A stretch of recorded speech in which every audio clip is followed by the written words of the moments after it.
तो बच्चों बहुत इंटरेस्टिंग बातचीत करने जा रहे हैं, बहुत मजा आने वाला है आज के इस लेक्चर में, आज के इस वीडियो में। लेकिन आपको जुड़े रहना है और सबसे पहला काम जो बहुत जरूरी है कि अगर प्लेलिस्ट में नए अपडेट्स देखने हैं, चैनल के जो नए अपडेट्स आए हैं उन्हें जानना है, तो भाई सबसे पहले सब्सक्राइब करो, वीडियोस को लाइक करो, कहीं भी कोई संदेह आए, डाउट आए, किसी कंसेप्ट में कुछ समझने आए तो कमेंट करो। अब देखो जानने क्या वाले हैं, या आप लोगों ने देखा होगा कि जाड़ों के दिनों में जब आप स्वेटर पहनते हो, स्वेटर पहनने के बाद उतारते हो जब, तो आपके बाल स्वेटर से चिपक जाते हैं। कभी कभी आपने देखा होगा कि आपके जान पहचान के बड़े भाई या फिर लोग होते हैं, गुब्बारे को लेके अपने शरीर मतलब या तो शरीर से या फिर कपड़े से रगड़ते हैं और उसके बाद दीवार में चिपका देते, चिपक जाता है। आप सोचते हो जादू है। आज कुछ इसी तरीके की अद्भुत घटनाओं के बारे में बातचीत करते हैं।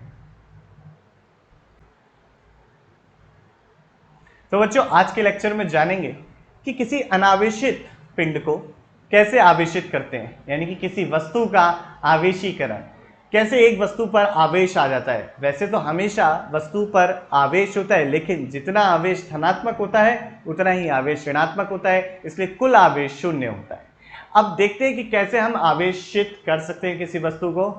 अभी तो देखिए बच्चों कि किसी वस्तु को आवेशित करने के 3 तरीके हैं। सबसे पहला घर्षण से, दूसरा चालन से, तीसरा प्रेरण से। आइए इसी शब्दों को इंग्लिश में क्या बोलते हैं उसको देख लेते हैं।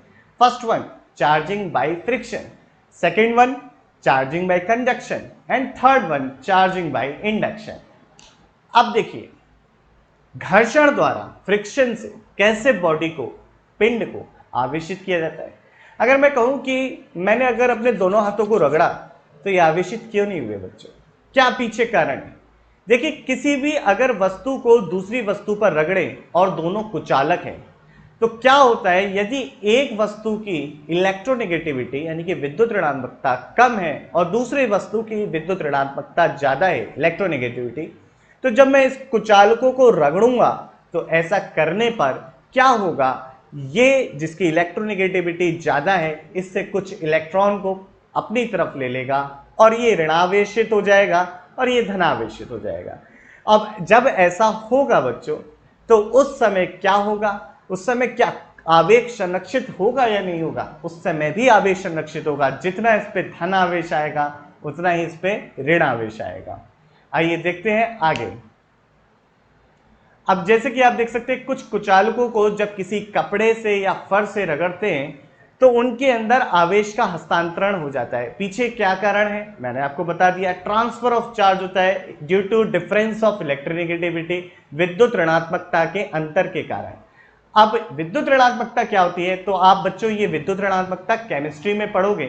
इसे क्या कहते हैं, किसी भी एक परमाणु की, एटम की साझे के इलेक्ट्रॉन को, यानी कि जो संयोजक बंध बनता है, कोवेलेंट बॉन्ड बनता है, उनके साझे के इलेक्ट्रॉन को अपनी तरफ खींचने की क्षमता ही विद्युत ऋणात्मकता कहलाती है।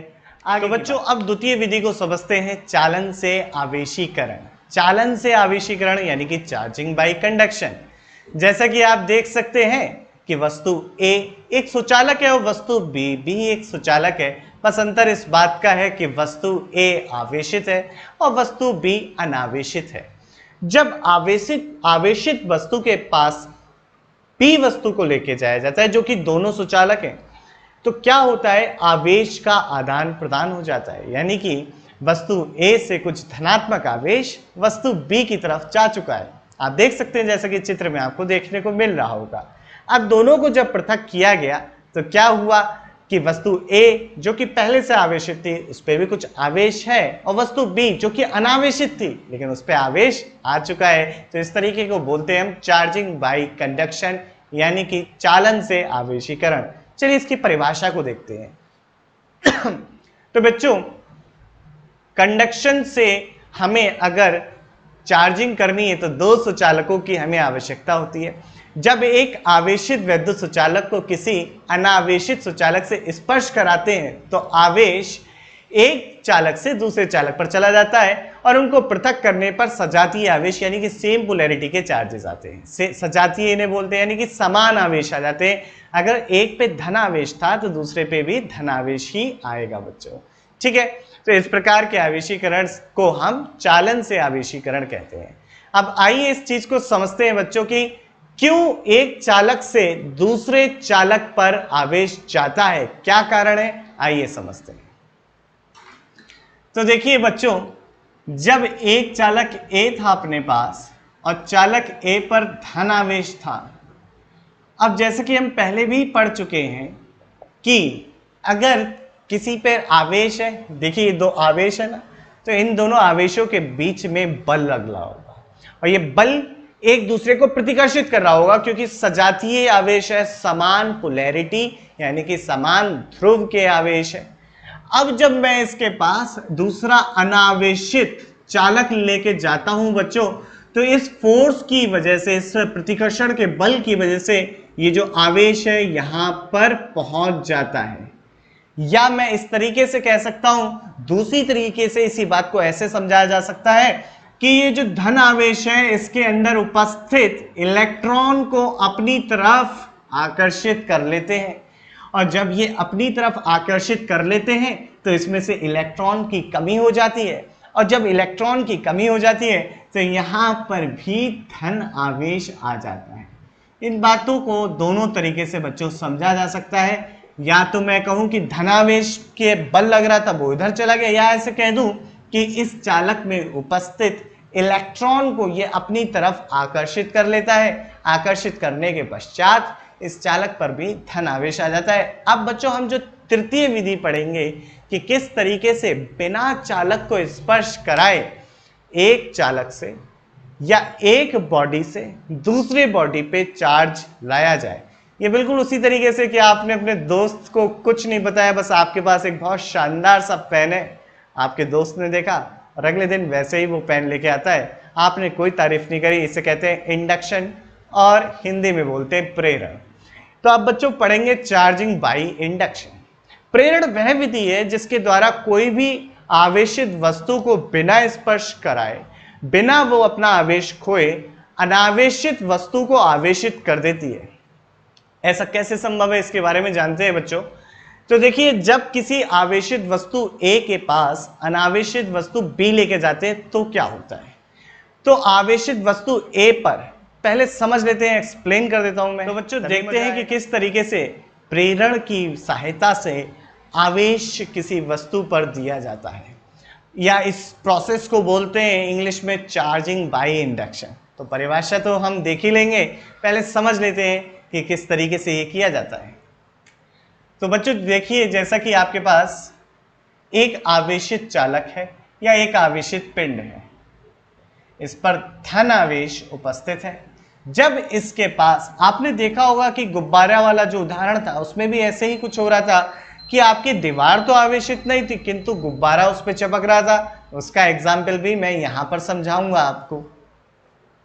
तो देखिए, जब इस वस्तु के पास हम दूसरी अनावेशित वस्तु लेके जाते हैं तो इस अनावेशित वस्तु में भी तो इलेक्ट्रॉन्स होंगे।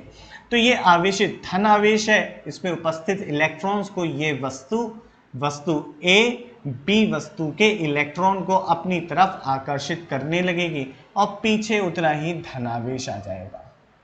अब देखिए, ये जो इसका ऋणात्मक आवेश है ये यहां पर क्या है, बाउंडेड है, प्रतिबद्ध है, बाउंडेड है। अब अगर मैं इस बी पिंड को अर्थड कर दूं या धरती से जोड़ दूं तो क्या होगा, यहां पर उपस्थित धनावेश अर्थ से इलेक्ट्रॉन को खींच लेगा और इलेक्ट्रॉन को जब ये अपनी तरफ खींच लेगा तो ये धनावेश कम होता चला जाएगा बच्चों। और जब ये धनावेश कम हो जाएगा तो कुछ इस तरीके की परिस्थिति होगी कि इधर तो इलेक्ट्रॉन है और इधर धनावेश कम हो गया है। अब जैसे अर्थ हटा देंगे, अर्थ को हटा दिया हमने, डिस्कनेक्ट कर दिया और इधर से चालक को हटा दिया, तो कुल मिलाकर इस पे क्या आ जाएगा, इस पे बच्चों ऋणात्मक आवेश आ जाएगा, निगेटिव चार्ज आ जाएगा। तो देखिए, हम इस चालक ने अपना कोई आवेश नहीं खोया, इस चालक को हमने स्पर्श भी नहीं कराया, लेकिन ये चालक दूसरा बी चालक आवेशित हो चुका है। चलिए परिभाषा की भी बात कर लेते हैं। तो किसी वस्तु ए के समीप कोई अनावेशित वस्तु बी को लेकर जाते हैं, तब आवेशित वस्तु ए पर उपस्थित आवेश अनावेशित वस्तु पर उपस्थित विपरीत आवेश को अपनी तरफ आकर्षित करता है तथा समान आवेश को प्रतिकर्षित कर देता है, जैसा कि आपको मैंने दिखाया था। और उसके बाद जब हम अर्थ कर देते हैं तो कुछ इलेक्ट्रॉन अर्थ से आ जाते हैं और इस तरीके से वस्तु भी आवेशित हो जाती है। तो मैं समझता हूं कि आप लोगों को सब कुछ समझ में आया होगा बच्चों। अगर कुछ रह रहा हो, कुछ समझ में नहीं आया हो तो प्लीज कमेंट में लिखिए, मैं जरूर बताऊंगा आप लोगों के लिए। और अगर आपको ये नोट्स चाहिए जो हैंड रिटन है मेरे, तो प्लीज ये भी कमेंट में लिखिए, जरूर मिलेंगे। धन्यवाद। जय हिंद।